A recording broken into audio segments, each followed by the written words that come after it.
Hello, people of Earth and beyond. You've signed on for another edition of the King's Castle. I'm King James. I'll be your host for the next hour of wrestling news and entertainment news and whatever else you want to know.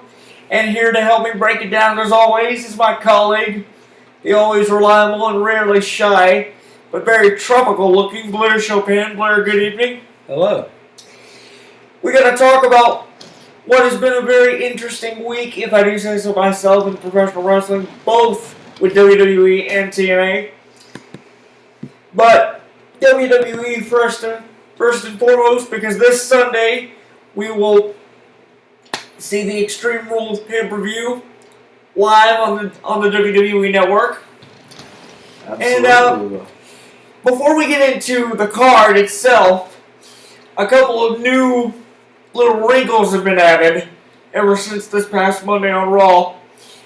For instance, in the Divas Championship match, a stipulation was added to the contract that says that if Ric Flair even thinks about coming down to ringside in Newark this Sunday... Wait, hold on. How are they going to know what he's thinking about? I don't know. But anyway... You think they're reading Ric Flair's thoughts? Well, he is the dirtiest player in the game, so I wouldn't want to know what Rick's thinking. I think they're trying to just prep themselves for his tricks. But anyway... mentally undressing every 18-year-old there. If he even comes down to ringside... If he comes down to ringside at all this Sunday, then Charlotte will forfeit the Women's Championship.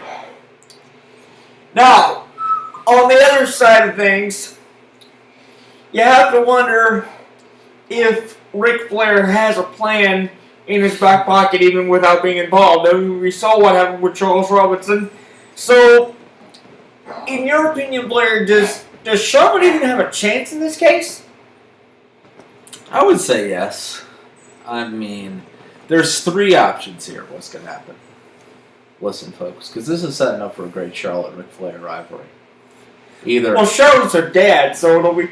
Excuse me. Ric Flair's her dad. Charlotte-Ric Flair rivalry. Either Ric Flair interferes and Charlotte's like, "Oh, Daddy, I could have won without you. I hate you, Daddy. You're so stupid, Daddy." Or he doesn't interfere and she loses. And she's like, "Daddy, you didn't help your own daughter, oh sweet Jesus." Or Rick gets Charles Robinson. Here's to you, Charles Robinson. Yeah. He's always in the middle of controversy. Mm-hmm. You suggested the other week he'd be deported, I believe. No, I said he should be fired and I said for what he did at Payback. And I said he should get the guillotine. I think Rick might have him cheat for her some way, and she'll be like, "Oh, Daddy! You shouldn't have had Charles cheat for me. I can win on my own." Okay. So there's some way that this is setting up for a Ric Flair, Charlotte Flair rivalry. But still, you think it's going to be father versus daughter after Extreme Rules? I think so. And I think we might have a Shane McMahon, Charlotte Flair tag team against Ric Flair and Stephanie. Oh my God, that might happen at SummerSlam. Excuse me for saying this, but that would bring in the ratings.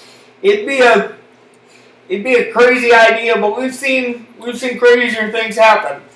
But on the other side of the coin, we're gonna see a first at Extreme Rules because the rivalry between Dean Ambrose and Chris Jericho continues as they will square off in what's being called the first ever Asylum match. Crazy.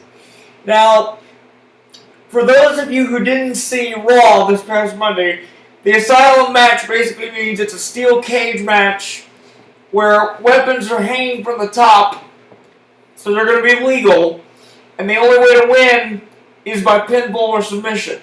There's no escape. Right. Now, let's be honest.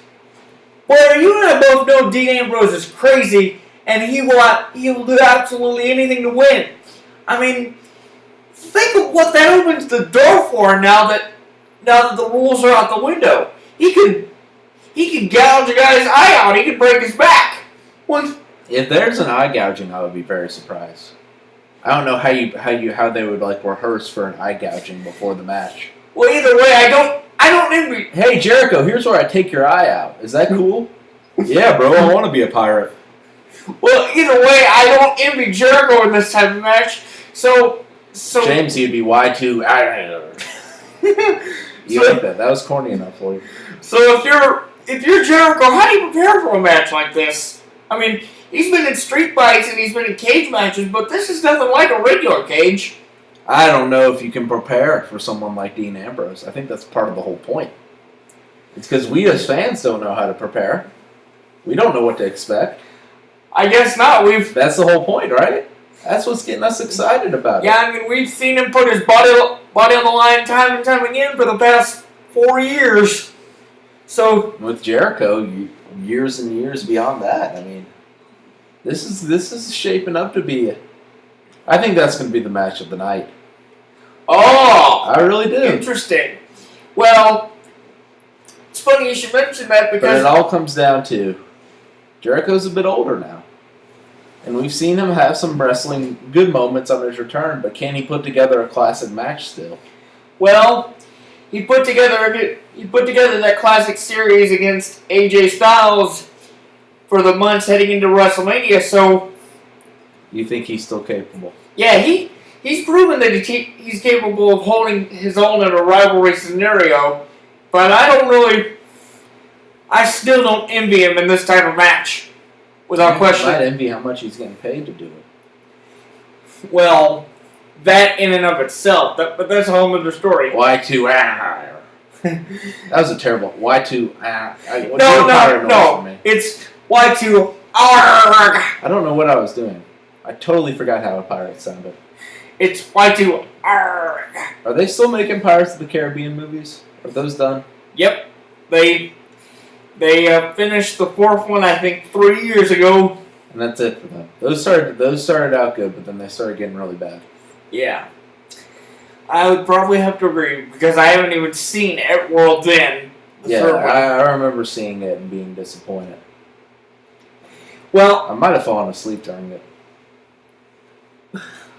Well, I don't think that's really relevant here. Johnny Depp movie I didn't fall asleep in?